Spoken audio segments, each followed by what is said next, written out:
నమస్తే ఫ్రెండ్స్, ఎలా ఉన్నారండి? సో ఈరోజు మనము డిస్కస్ చేయబోయే topic Bania Marwari, the undeclared monopoly. So undeclared మోనోపొలీనే వాళ్ళది. ఎందుకంటే ఇండియాలో majority of the business, industries కాదు, బిజినెస్ వీళ్ళ చేతిలోనే ఉందన్నమాట. సో మోనోపొలీ అంటే చాలామంది తెలియకపోవచ్చు. బ్రిటిష్ రాజ్యం కంటే ముందు కూడా, బ్రిటిష్ రాజ్యం వరకు కూడా ఈ బిజినెస్ చేసే వాళ్ళు ఏం చేసేవారంటే, వాళ్ళు అధికారుల దగ్గరికి వెళ్ళి, లేదా రాజు దగ్గరికి వెళ్ళి, లేదా వైస్రాయ్ దగ్గరికి వెళ్ళి వాళ్ళ దగ్గర పర్మిషన్ తీసుకునేవాళ్ళు. సో ఫలాని బిజినెస్ మేం తప్ప, అంటే మా కంపెనీ ఓకే, లేదా మా కార్పొరేషన్ తప్ప ఇంకా ఎవరు, వేరే వాళ్ళు ఎవరు చేయకూడదని మోనోపొలీ. అంటే ఇంకా దానికి ఎదురు లేదు. సో ఎగ్జాంపుల్, కోకోకోలా ఉందనుకోండి, కోకోకోలా తప్ప ఇంకా వేరేది అమ్మకూడదు, శీతల పానీయం అన్నారనుకోండి, వాళ్ళకి ఇంకా ఎదురు లేదు కదా. సో అలా ఉండేది. సో అలా ఉన్నదాన్ని తర్వాత ఏం చేశారంటే, ఈ గుడ్ కాంపిటీషన్, హెల్తీ కాంపిటీషన్ కోసం అని చెప్పేసి మిగతా వాళ్ళని కూడా ఎంకరేజ్ చేయడం స్టార్ట్ చేశారు. ఎందుకంటే మోనోపొలీ ఉంటే ప్రజలకు పెద్ద న్యాయం జరగలేదు, దోపిడీ ఎక్కువ జరుగుతుందని చెప్పేసి. అలా ఉంటున్నప్పుడు కూడా ఇప్పుడు వీళ్ళు అన్డిక్లేర్డ్ మోనోపొలీ. సో అఫీషియల్గా అయితే మోనోపొలీ లేదు, కానీ అనఫిషియల్ జరుగుతున్న మోనోపొలీనే. సో వీళ్ళు చేస్తున్నది అలాగే ఉందన్నమాట. సో ఈ గుజరాత్, బనియా, రాజస్థాన్ వీళ్ళంతా కూడా ఏంటంటే, హిస్టరీలో చూసుకుంటే మొదటి నుంచి కూడా బిజినెస్ మీదే. దానికి కారణం ఏంటంటే, వాళ్ళకి అక్కడ అగ్రికల్చర్ సరిగ్గా లేకపోవడం, అలాగే షీషోర్కి దగ్గరగా ఉండడం. సో అరేబియా పెనిన్సులా నుంచి బిజినెస్, తర్వాత మీకు ఆఫ్రికా నుంచి బిజినెస్. సో మనకి వెస్ట్ సైడ్, మనకు చూడండి, వెస్ట్ సైడ్ ఏంటి, యూరోప్, తర్వాత అరేబియా, తర్వాత ఆఫ్రికా. ఈ బిజినెస్ అంతా వెస్ట్ సైడ్ నుంచి వస్తుంది మనకి, ఇండియా వెస్ట్. అందువల్ల ఇటు సైడ్ ఎక్కువ రిచ్ అవుతుంది. సో ఈస్ట్ సైడ్ కూడా బిజినెస్ ఉంటుంది. ఈస్ట్ సైడ్ బిజినెస్ ఎంతవరకు ఉంటుంది, అప్పుడంటే అప్పట్లో ఆస్ట్రేలియా లేదు కాబట్టి ఉన్నాయి, అక్కడ కూడా దేశాలు ఉన్నాయి. కాకపోతే China, only China and some other. ఈ చైనా ఎలాగో సిల్క్ రూట్ ద్వారా రీచ్ అయిపోయేవాళ్ళు కాబట్టి మీకు ఈస్ట్ సైడ్ బిజినెస్ అంతగా డెవలప్ కాలేదు. సో వీళ్ళు వెస్ట్ సైడ్ ఉండి వీళ్ళకి సరైన ఉపాధి అవకాశాలు, అంటే వ్యవసాయం అని లేకపోవడం వల్ల ఆ బిజినెస్ అనేది వీళ్ళ బ్లడ్లోనే ఉంది.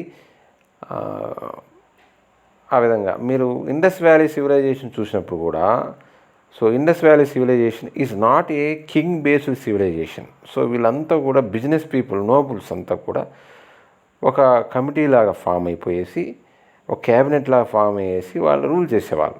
అంతే తప్పితే అక్కడ రాజు ఉన్నట్టుగా మనకి ఒక రాజు, ఇండస్ వ్యాలీ సివిలైజేషన్లో ఒక రాజు ఖచ్చితంగా పరిపాలించినట్టుగా మనకి కనిపించదు అక్కడ. సో అప్పటి నుంచి బిజినెస్ అనేది నడుస్తున్నది అక్కడ. ఓకే, సో ఇప్పుడు అది ఓకే. ఇప్పుడు ప్రాబ్లం చూసుకుంటే వీళ్ళు ఎక్కువైపోయారు. సో నాకు కూడా, నేను హైదరాబాద్లో కొంతకాలం ఉన్నాను, ఒక 5 years ఒకే కాలనీలో చూశాను. సో నేను అప్పుడు వచ్చేటప్పటికి ఒక ఈ మార్వాడి షాప్ ఉన్నింది, ఒక అతను లోకల్ పర్సన్ ఒక షాప్ ఉన్నింది.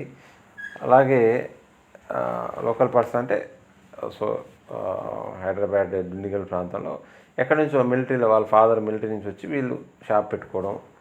అలాగే ఇంకొక నార్మల్ పర్సన్ చూశాను. చూస్తూ ఉంటే ఇతనేమో రెంట్కి వచ్చాడు, షాపు రెంటే, ఇల్లు రెంటే. తర్వాత 5 years తర్వాత చూస్తే వీళ్ళిద్దరు షాపుల కంటే అతని షాప్ డబల్ అయిపోయింది. So how is it possible? నేను అప్పుడు ఏం చేసేవాడినంటే, ఫ్యామిలీతో కొంచెం దూరం ఉండేవాడిని కాబట్టి ఈవినింగ్ ఊరికే టైంపాస్గా ట్యూషన్ చెప్తూ ఉండేవాడిని.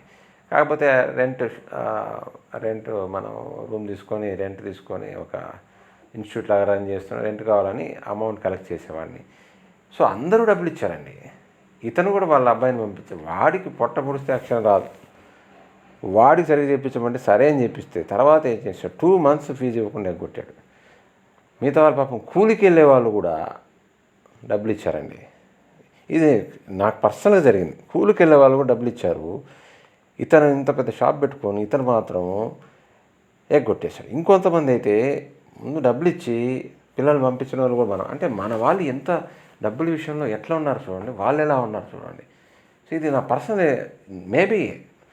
సో ఆ వ్యక్తి అలాంటి వాడు అయి ఉండొచ్చు, ఏమో నాకు తగిలినటువంటి వ్యక్తి మాత్రం అలాంటి వాడే, అతను మార్వాడి. ఓకే. సో ఇక్కడ ఈ లోకల్ పీపుల్, సో వీళ్ళు ఎట్లా సో ఎంతసేపు వాళ్ళని మనకంటే వాళ్ళు డామినేట్ చేస్తున్నారు. సో వాళ్ళని అసహించడం, వాళ్ళని గో బ్యాక్ అనడం ఇలా కాకుండా మనం ఏం చేయగలం?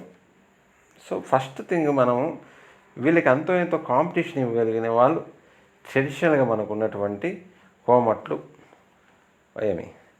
గుప్తాసు, వీళ్ళందరూ, ఓకే, సేట్లు, ఓకే.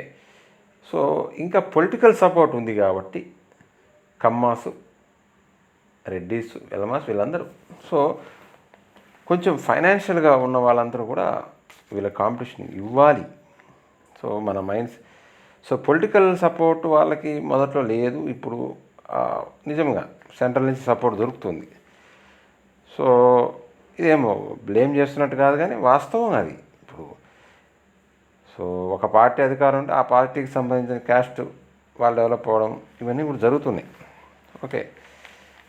వీళ్ళ దగ్గర నుంచి మనం నేర్చుకోవాల్సింది ఏంటి, వీళ్ళు ఇంత బిజినెస్ అంటే రిస్క్ అనే కదా. మనం అందరం కూడా ఏదో చిన్నప్పటి నుంచి ఎంతో కష్టపడి చదివి, సో నిజం చెప్పాలంటే అసలు ఒక పిల్లవాడికి, మన ఇళ్ళల్లో పుట్టే పిల్లవాడికి, వాడికి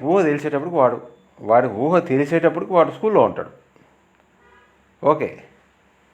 సో ఆ విధంగా చదివి అంత డబ్బులు పోసి మళ్ళీ జాబ్ చేసుకొని అంటే మళ్ళీ అలాంటి మైండ్ సెట్ కొంచెం మారాలి. ఓకే. అయితే చూడండి, వీళ్ళంత బిజినెస్ చేస్తున్న వాళ్ళ దాంట్లో ఎక్కడ సూసైడ్స్ అనేవి జరగవు. సో మన దాంట్లో, సో వాళ్ళకున్న యూనిటీ మనకెందుకు లేదు?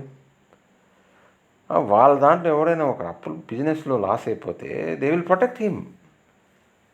రేపు పొద్దున్న హైదరాబాద్ చూసి ఎక్కడ చూసినా సో ఆర్థిక ఇబ్బంది తట్టుకోలేక ఎంతోమంది సూసైడ్ చేసుకుంటున్నారు. మరి వాళ్ళ బంధువులు ఎందుకు సపోర్ట్ చేయట్లేదు, వాళ్ళ క్యాస్ట్ ఎందుకు సపోర్ట్ చేయట్లేదు? ఇప్పుడు చెప్పండి, ఎవరో క్యాస్ట్ వద్దనే వాళ్ళు, అప్పుడు వీళ్ళు క్యాస్ట్ సపోర్ట్తోనే కదా మరి ప్రపంచాన్ని ఏలుతున్నారు. క్యాస్ట్ డిస్క్రిమినేషన్ ఉండకూడదు, అంతేగాని క్యాస్టే ఉండకూడదు. అంటే ఒక ఫ్యామిలీ ఉంటుంది, తర్వాత వాళ్ళ బంధువర్గం ఉంటుంది, తర్వాత వాళ్ళ క్యాస్ట్ ఉంటుంది, ఇవన్నీ ఉంటాయి. సో వాళ్ళు దాన్ని పాజిటివ్కి వాడుకోవాలి, కానీ దాన్ని నెగిటివ్కి వాడుకోకూడదు. సో ఇది వాళ్ళు జీరో ఇంట్రెస్ట్కి ఇస్తారండి. వాళ్ళ పర్సన్స్కి జీరో ఇంట్రెస్ట్కి ఇస్తారు. వాడు లాస్ అయ్యాడంటే జీరో ఇంట్రెస్ట్కి డబ్బు ఇచ్చి మళ్ళీ కలెక్ట్ చేసుకుంటారు. ఆ విధంగా ఎవరి క్యాస్ట్లో వాళ్ళు ఎందుకు చేసుకోకూడదు? ఎవరి గ్రూప్లో వాళ్ళు ఎందుకు చేసుకోకూడదు? ఎవరి ఫ్రెండ్షిప్లో వాళ్ళు ఎందుకు చేసుకోకూడదు? ఎందుకు చేయట్లేదు అది? సో మనలో కూడా స్వార్థం ఎక్కువ ఉంది, మనలో యూనిటీ లేదు, స్వార్థం ఉంది, ఐకమత్యం, అవేర్నెస్ లేదు. ఓకే. సో ఒక యాంగిల్లో చూస్తే ఈ మార్వాడీలని కనిపిస్తుంది, ఇంకొక యాంగిల్ చూస్తే it is a symbolism of capitalism. It is symbolism of capital. ఈ క్యాపిటలిజాన్ని క్యాపిటలిజమే వద్దని చెప్పట్లేదు ఇక్కడ. ఈ క్యాపిటలిజాన్ని కంట్రోల్లో పెట్టాలంటే కమ్యూనిజం కూడా కావాలి. మీరు గమనించారంటే కమ్యూనిజం ఎప్పుడైతే పడిపోతూ వచ్చిందో భారతదేశంలో, ఓకే, కమ్యూనిజం వల్ల నష్టాలు జరిగినది వేరే విషయం, ఎప్పుడైతే పడిపోతూ వచ్చిందో ప్యారలల్గా భారతదేశంలో బిలియనియర్స్ రేట్ కూడా పెరుగుతూ వచ్చింది. కానీ అదే రేట్లో పావర్టీ అయితే తగ్గలేదు అదే రేట్లో. సో కమ్యూనిజం కూడా మనం కమ్యూనిజం పూర్తిగా జీరో చేసాం. That is wrong. కమ్యూనిజం కూడా ఎంతవరకు అవసరం అంతవరకు ఉండాలి మనకి. అసలు కమ్యూనిజాన్ని పూర్తి దమ్మి చేసి పారేస్తాం. సో దాని పరివేశాన్ని ఇప్పుడు చూస్తున్నాం. బిలియనీర్స్ పెరిగిపోతున్నారు, కార్పొరేట్స్ పెరిగిపోతున్నారు, కానీ బేదరికం ఆ రేంజ్లో తగ్గట్లేదు. ఎందుకు తగ్గట్లేదు? ఒక పక్క బిలియనీర్స్ అంత ఫాస్ట్ పెరుగుతున్నప్పుడు బేదరికం కూడా అంతే ఫాస్ట్ తగ్గాలి కదా, మరి ఎందుకు తగ్గట్లేదు? ఓకే. సో అందుకే కార్ల్ మార్క్స్ ఏం చెప్తాడంటే property is theft in suit అంటారన్నమాట. అంటే ఒక దర్జాగా క్లాస్గా మోసం చేయడమే ప్రాపర్టీ సంపాదించడం, అంతే. దొంగతనంకి దానికి తేడా లేదు, క్లాస్గా మోసం చేయడమే బిజినెస్ కానీ ప్రాపర్టీ కానీ ఆయన చెప్తాడు. ఓకే. ఎంప్లాయీస్కి మనం ట్యాక్స్ ఎగ్గొట్టలేమండి. ఒక కష్టపడి ఉదయం నుంచి 8 అవర్స్ పనిచేసి, 9 అవర్స్ పనిచేసి, 12 అవర్స్ పనిచేసి, 12 అవర్స్, 13 అవర్స్, 14 అవర్స్ పనిచేసే వాళ్ళు కూడా ఉన్నారు. అంత కష్టపడితే వాళ్ళది దాదాపుగా వాళ్ళ ఇన్కంలో ఒక 30-40% ఇన్కమ్ ట్యాక్స్ రూపంలో కట్టేస్తున్నారు. తర్వాత మిగిలిందేమో వాళ్ళు కొనుక్కునే వస్తువుల మీద ఇండైరెక్ట్ ట్యాక్స్ రూపంలో తీసేసుకుంటే వాడికి ఏం మిగులుతుంది ఇంకా? ఓకే. కానీ ఆ కంపెనీలో పనిచేసి యజమాని ఎగ్గొట్టగలరు, బిజినెస్ పీపుల్ ఎగ్గొట్టగలరు. అందుకని గవర్నమెంట్ కూడా రీథింక్ చేసి ఏం చేయాలంటే ఎంప్లాయీస్కి, ఫార్మర్స్కి ట్యాక్స్ ఎగ్జంప్షన్ ఎక్కువ ఇవ్వాలి. ఎందుకంటే అసలు ట్యాక్స్ కడుతున్నదే మనం. వీళ్ళు కడుతున్నారు కదా అని చెప్పేసి వీళ్ళు ఉండేది క్లాస్ తక్కువ, క్లాస్ ఆఫ్ పీపుల్ తక్కువ, కానీ కట్టేది వీళ్ళే, కానీ వీళ్ళకే ఎక్కువ ట్యాక్సులు కలెక్ట్ చేస్తే ఎట్లా అనేది? So it is wrong. So government కూడా చూసుకోవాలి. ఓకే. సో మనం దాంతోపాటు మనం ఏం చేయాలి? మనం local handlooms, okay, local handlooms ఎక్కువ ఎంకరేజ్ చేయాలి. సో లోకల్ మన ఏమంటారు, చేనేత వస్త్రాల్లో నీకు ఎక్కడ కూడా పొల్యూషన్ ఉండదు. సో అక్కడ కెమికల్ తక్కువ వాడతారు, కలర్స్ తక్కువ వాడతారు, కరెంట్ పెద్దగా వాడరు. సో వీటిని మనం ఎంకరేజ్ చేసుకోవాలి. మన కంసాళ్ళు, మన మేదర్లు, మన ఎరుకలోళ్ళు, మన సాలోళ్ళు వీళ్ళందరినీ వదిలేసాం మనం. సో ఈ కులవృత్తులు పతనం అవ్వడం వల్లే ఈ విధంగా జరిగిందనమాట. మన లోకల్ కులవృత్తులు పోవడం వల్లే ఈ విధంగా జరిగింది. అరే పొంగనాలు ఒకప్పుడు చూస్తే పొంగనాలు ఎంత బాగా చేసి, ఇప్పుడు పొంగనాలు చేసేవాళ్ళు లేరండి. అసలు పొంగనాలని మన పిల్లలు చాలామంది తెలియదు. ఎంతసేపు చాట్ ఆ చాటు ఈ చాటు, మసాలా చాటు ఈ చాటు తప్ప. సో కాబట్టి మన కులవృత్తులు ఎంకరేజ్ చేయాలి, మన లోకల్ ఫుడ్ వస్తువులు ఎంకరేజ్ చేయాలి. ఓకే.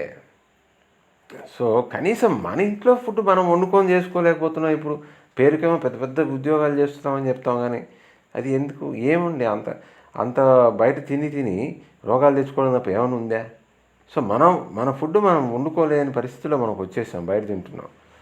ఓకే. సో ఈ విధంగా మనం సెల్ఫ్ సస్టైన్ ఉండాలి. సో ఈ విధంగా లేనప్పుడు గాంధీజీ ఏం చెప్పాడు? ఆయన నీ పని నువ్వే చేసుకో, నీ పనులన్నీ నువ్వే చేసుకో, నీకు కావాల్సిన వస్త్రాలు నువ్వే తయారు చేసుకో, నీకు కావాల్సిన వస్తువులన్నీ నువ్వే తయారు చేసుకో, నీకు కావాల్సిన ఫుడ్ నువ్వే తయారు చేసుకో ఆయన గాంధీజీ ఆనాడే చెప్పాడు. గాంధీజీని ఈరోజు అందరూ తిడతారు, కానీ ఆయన ఎవరు చూసి వచ్చారండి? ఆయన మంచోడు చెడ్డోడు. ఆయన చెప్పిన సిద్ధాంతం ఏంటి? సెల్ఫ్. సో ఆయన అది పాటించే కదా బ్రిటిష్ వాళ్ళని భయపించగలిగాడు. మన వస్తువులు మనం చేసుకోలేము. వీలైనంతవరకు లోకల్ అన్నీ ఎంకరేజ్ చేయాలి. ఈ విధంగా లేకపోతే మనం బ్రిటిష్ వాళ్ళు పోయినారు, బనియాలు వస్తారు, బనియాలు పోతే చైనా వాళ్ళు వస్తారు, ఇంకోరు వస్తుంటారు. సో మన వస్తువులు మనం తయారు చేసుకున్నంత వరకు ఈ విధంగానే ఉంటుందన్నమాట. సో వాళ్ళదేమో కంబైన్డ్ ఫ్యామిలీస్ ఉంటాయి, మనదేమో న్యూక్లియర్ ఫ్యామిలీస్, ఈజీగా దోపిడీ చేయొచ్చు అనమాట. సో మనది ఎంతసేపు జాబ్ మైండ్ సెట్, బానిసత్వం మైండ్ సెట్ తప్పితే ఓన్గా ఏదైనా చేద్దాము. నిజం చెప్పాలంటే ఒక రైతు సరే, ఆయన కష్టాలు ఆయనకు ఉంటాయి, కానీ ఆయనకున్న ఇండివిజువాలిటీ ఈరోజు సాఫ్ట్వేర్ వాళ్ళకు కూడా ఉందా? అంత ఇండివిజువాలిటీ ఉందా? మిమ్మల్ని మీరు క్వశ్చన్ చేసుకోండి.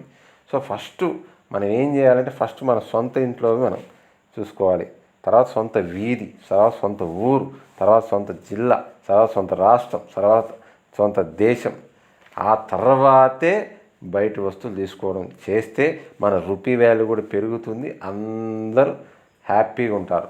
సో అది వదిలేసి మనం కనీసం మన ఫుడ్ మనం వండుకోవట్లేదు ఇప్పుడు. ఓకే. తర్వాత ఈ షాపులు ఈ లైట్లు వేసి జిగేలు చూసి మోసపోకండి, అందులో పోయేసి కొనకండి. సో బయట సింపుల్గా అమ్మేవాళ్ళు, రోడ్ సైడ్ అమ్మేవాళ్ళని కూడా ఎంకరేజ్ చేయండి. సంతలు ఉన్నాయి బ్రహ్మాండంగా. ఇప్పుడు హైదరాబాద్ ఈరోజు కూడా సంతలు ఎక్సలెంట్ పనిచేస్తాయి. హైదరాబాద్లో ఉన్నాయి సంతలు, కానీ ఇంకా మిగతా చోట కనిపించవు సంతలు. సో ఆ సంతలను కూడా మనం ఎంకరేజ్ చేసుకోవాలండి. సహకార సంఘాలు, రైతులు పండించిన ఎవరు తయారు చేసిన వాళ్ళు సహకార సంఘాలుగా ఏర్పడి మీరు కనుక ఓన్గా మార్కెటింగ్ చేసుకోగలిగితే ఇలాంటి ప్రాబ్లమ్సే మనకు రావు. కాకపోతే ఇప్పుడు ఇంత చెప్పాము, ఓకే, మార్వాడీస్ కూడా వాళ్ళప్పుడు రాజ్పుట్స్కి ఫైనాన్షియల్ సపోర్ట్ చేశారు. సౌరాష్ట్రలో బ్రిటిషర్స్ వీళ్ళు ఎందుకు ఎంకరేజ్ చేయలేదు బిజినెస్లో అంటే మరాఠాలకు కూడా వీళ్ళే ఫైనాన్షియల్ సపోర్ట్ చేశారు. సో అందుకని వాళ్ళు ఏం చేశారు, వాళ్ళు పార్సిల్ని ఇది చేశారు. పార్సిల్ of course they are industrialist, they are doing good service to India. Okay. Anyway, so మనకు ఒక అవేర్నెస్తో మనము ఒక రూపాయి ఖర్చు పెట్టినా ఈ రూపాయి మనం ఎక్కడికి పోతుంది, ఈ రూపాయి మనకు అవసరమా లేదా ఆలోచించి, సో మన వాళ్ళకి కాకుండా బయట వాళ్ళకి వీలైనంత వరకు మన లోకల్ వస్తువులే ఓకే కొనేటట్టుగా చూసుకుంటే లోకల్ వాళ్ళ బిజినెస్ ఎంకరేజ్ చేసుకున్నట్టు అది ఆ అవేర్నెస్ మనకే ఉండాలి. That the awareness you should have. అలా లేకపోతే నష్టపోయేది మళ్ళీ మనమే. సో అది ఎరుకలో పెట్టుకొని మనం మసలుకుంటే అందరు హ్యాపీగా ఉంటారు. జై హింద్, జై భారత్.